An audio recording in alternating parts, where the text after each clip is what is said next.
আমার কাছে মনে হয় বোথ সাইডই ইভেন্ট থাকবে। এদিকটা যাও।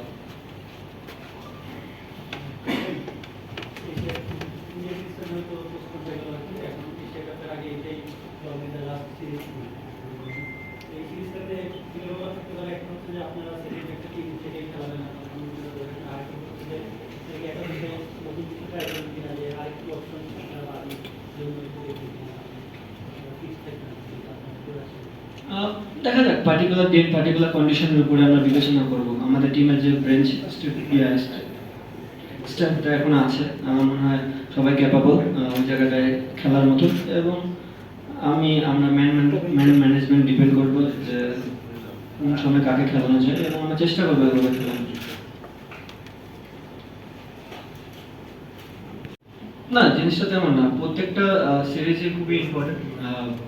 অ্যাজ এ ক্যাপ্টেন বলেন, অ্যাজ এ ব্যাটসম্যান, আমি যখন ব্যাটিংয়ে যাই তখন তো আমি ক্যাপ্টেন থাকি না, আমি ব্যাটসম্যান থাকি। সো আমার কাজ রোল হচ্ছে ব্যাটিং করা এবং ব্যাটিংয়ে রান দেওয়া। প্রত্যেকটা গেমে তাই আমার চিন্তাধারা থাকে, এবং এটা আমি যতদিন ক্রিকেট খেলবো চেষ্টা করবো, যদি আমি ক্যাপ্টেন ভবিষ্যতে থাকি এভাবে চেষ্টা করে যাবো যে অ্যাজ এ ব্যাটসম্যানের রোলটা প্লে করার জন্য। বাট জিনিস হচ্ছে যে ফিউচার অতটা দেখাটা ঠিক না এই মুহূর্তে, because Asia cup, world cup এখন অনেক দূর। আমার মনে হয় পার্টিকুলার যে টাইমটা, যে সিরিজগুলো আমরা খেলি, যেহেতু শ্রীলঙ্কা আমাদের একটা ভালো সিরিজ গেছে ওভারঅল ফুল টিমে, আমরা চেষ্টা করবো এই কনফিডেন্সটা যেন ফুল টিমে আবার ধরে রাখতে পারি মিরপুরে।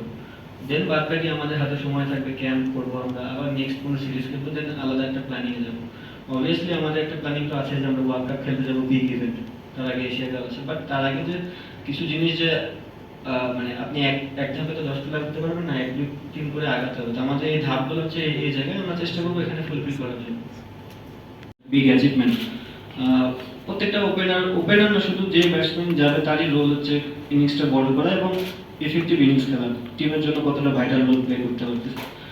আর শেখ মেহেদীর বিষয়টা যেটা, সেটা আমরা জানি যে ও কতখানি কেপেবল বলার, আর এটা ও অনেক আগে প্রুভ করেছে, এখানে কোনো কিছু প্রুভ করার নেই। বাট আমি আগেও বলেছি যে আমরা টিম কমিউনিকেশন, ব্যাটসম্যান টিম যেটা ফার্স্ট মনে করবে যে প্লেয়ারটাকে আমাদের দরকার, আমরা তারই খেলাবো।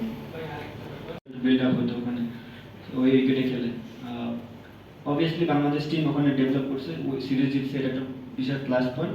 But at the same time ব্যাটসম্যানদের জন্য একটু খারাপ ছিল। আমার মনে হয় না এখন এই মুহূর্তে ওই জিনিসটা আবার রিপিট হবে কিনা, বাট উইকেট লুক গুড যে একটা ইভেন্ট গেম হবে। অ্যাজ এ প্রফেশনাল প্লেয়ার আপনার মেন্টালি ডাউন হওয়ার কোনো চান্স এখানে আমি দেখি না। হ্যাঁ, আপনার এটাও বুঝতে হবে, আপনি যে কোনো প্লেয়ারই যখন বাংলাদেশ টিমে ঢুকবে, ডোমেস্টিকে রান করে ঢুকবে। বাট আপনি যার জায়গাটা নেবেন, যার জায়গাটা খেলবেন, সে তো ন্যাশনাল টিম খেলতেছে এবং প্রুভেন। সো তার জায়গায় আসতে গেলেও আপনাকে এরকম সিচুয়েশন পার করে আসতে হবে। যেমন আপনি বললেন যে যাকে ইনজুর থাকার কারণে সে খেলতে পারেনি, যাকে যদি ইনজুর না থাকতো না, আমি খেলতেও না। তো জিনিসগুলো এখনও তারও অনেক সময় আছে, অপরচুনিটি আসবে। যদি অপরচুনিটি আসে সে চেষ্টা করবে 100% দেওয়ার। আমি বিলিভ করি নাইমের সেই ক্যাপাবিলিটি আছে, নাইম ওটা গ্র্যাব করতে পারবে।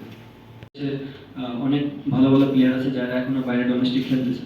তো যদি প্রয়োজন পড়ে অবশ্যই এই টিমে তারা আসতে পারবে। অনেক প্লেয়ার, এত নাম বলতে গেলে ভুলে যাবো। আমি প্রেজেন্টলি অ্যান্সার দেবো। হ্যাঁ, এখন প্রেজেন্টে আছে। সামনে যেহেতু নেক্সট আগামীকালকে খেলা, তো ভবিষ্যৎ চিন্তা করবো কিভাবে 6 মাস পরে কি হবে।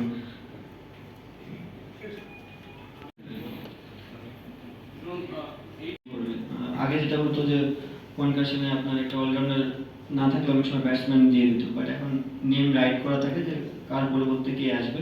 তো আমার মনে হয় এটা প্লাস পয়েন্ট যে বোথ সাইড, এটা এমন না যে শুধু বাংলাদেশ টিমের জন্য বেনিফিট হবে, এটা পাকিস্তানের টিমের জন্য দেখেন এই মুহূর্তে জিনিসটা খুবই চ্যালেঞ্জিং যারা উইকেট বানাচ্ছে তাদের জন্য। ওয়েদারে হয়তো তো আমাদের কারো কন্ট্রোল নেই। আপনি যদি দেখেন লাস্ট 3-4 দিন ধরে একটা টানা বৃষ্টি হয়েছে, তো যে মানুষটা পরিশ্রম করে উইকেট আপনাকে রেডি করে দেবে, সেই মানুষটার হাতে ওই সময়টা ছিল না যে প্রিপেয়ার করবে। সো এই মুহূর্তে আমাদের আসলে উইকেট নিয়ে ভাবার কিছু নেই। উইকেট পাকিস্তানের জন্য যা থাকবে, বাংলাদেশ টিমের জন্য সেম উইকেট থাকবে। সো আমরা কতটা উইকেটটাকে রিড করে বেটার ক্রিকেট খেলতে পারি, এটাই হচ্ছে বড় জিনিস।